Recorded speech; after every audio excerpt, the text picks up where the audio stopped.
It's Hour 1 of Charlottesville right now, going beyond the headlines with Les Sinclair.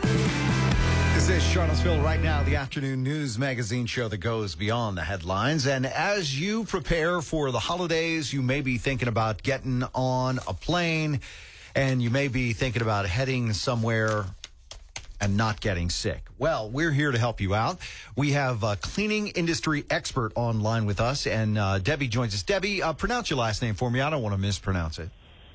It is Debbie Sardone. Debbie Sardone joins us. She's a cleaning industry expert, and we're going to talk today about the airplane specifically, because it can be, a lot of folks know this, that it's one of the places where we catch a lot of colds and flu, especially this time of year. How do we help keep ourselves a little bit safer this time of year? Well, you know, there are just a few little things you can do to make it a little bit safer. And I hate to say it, but enter the airplane at your own risk this time of year. A lot of sick people are traveling. But one thing you can do, a lot of people don't like to do this, but it's really helpful, is you can protect yourself by boarding the plane last. Rather than, you know, allowing the plane to clog up with people kind of crammed in there tight and people are sneezing, just wait till people have gotten into their seats and you can board the plane last.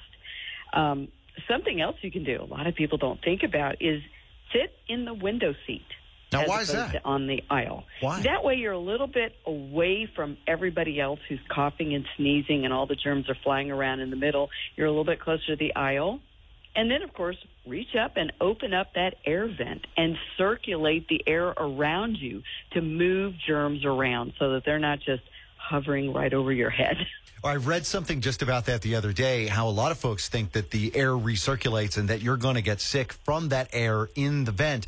But what I read was exactly the opposite, and it's what you're saying, is that that vent is not as dirty. The air coming out of it isn't the problem. It's the stuff that you're touching that's the problem. Exactly. It's the air you want to move away from you. So turning on your air vent can create a little bit quicker circulation, which helps to move those germs away. And, of course, just old-fashioned hand washing with warm water and soap is one of the best defenses against getting sick.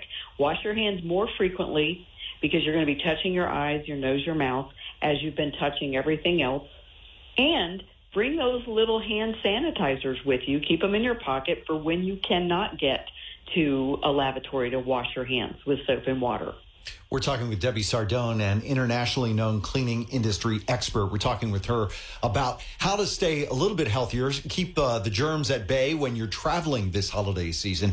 Now, you mentioned the hand sanitizing wipes. There has been some news about hand sanitizer itself and that it's really not that effective. Are the wipes any better than the hand sanitizer? It's better than nothing. So have some sanitizing wipes with you because people don't have time when cleaning the plane or really just tidying the plane to disinfect it. So carry some sanitizing wipes. They are effective. They're better than nothing. You can literally wipe down the tray tables. I have seen people change a dirty diaper in desperate times on a tray table. So you can wipe down the tray table. The window blinds. People are all touching those window blinds. You can wipe that down. Even the seat belt metal, you can wipe that down. And, of course, if your immune system is just a little bit compromised, you're going to have to be more diligent than maybe the average person. Yeah, it's smart to pay attention to this now, and it's smart, too. The things that you touch, those are the real problems. Then it's not you touching it, right? I mean, you can touch the blind, you can touch the tray table. It's when you touch yourself that it becomes a real problem. Exactly. Everybody else has been handling those magazines. Hundreds and hundreds and hundreds of coughing, sneezing people have been handling the magazine on a plane that you're also handling. And so keep your hands clean before you touch your eyes, nose, and mouth or eat that snack. Carry those hand sanitizers for when you can't get to water. Carry those sanitizing wipes. Most of those wipes will say on the packaging that they will kill 99% of germs and bacteria. Not everything, of course. But it's better than not having some defense against all those germs on a plane. So we're talking with Debbie Sardone, an internationally known cleaning industry expert, about how to keep yourself a little bit germ-free on an airplane, because nothing's going to be 100%. If you could just advise people on one thing to pay attention to when they're heading to the airport, what is it? What should they do? What should they be paying attention to when it comes to germs? One of the things you can do before you head to the airport, do what I do. I take those immune boosters like Emergency or Airborne. I take those to boost my immune. Also, be more hydrated than normal. Buy that bottle of water right there in the airport and hydrate. This makes you have better defenses against the germs you're going to encounter. Wash your hands several times. And be cognizant of the fact that people are sneezing and coughing, and avoid touching your face, your eyes, and your mouth when you're not able to get to a lavatory. That's fantastic advice. If folks want to weigh in on what you've got going on, do you have some resources for them? I know that you talk more about than just airplanes. I know you talk about homes, and I know you talk about how there are services out there as well for folks that maybe are immune compromised, maybe a cancer patient or something, and that's actually one of the great gifts, right? We have a nonprofit called Cleaning for a Reason. So cleaningforareason.org is where we have maid services from around the country that are giving away free house cleaning services to families who are battling cancer.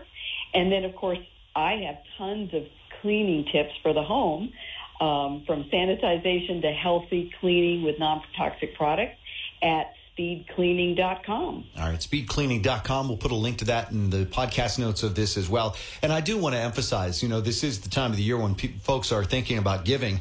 And if you got somebody on your list who is immune compromised, maybe give them the gift of a cleaning, or maybe there's just somebody who, I don't know, doesn't want to clean it this year, and you give them that gift too, right, Debbie?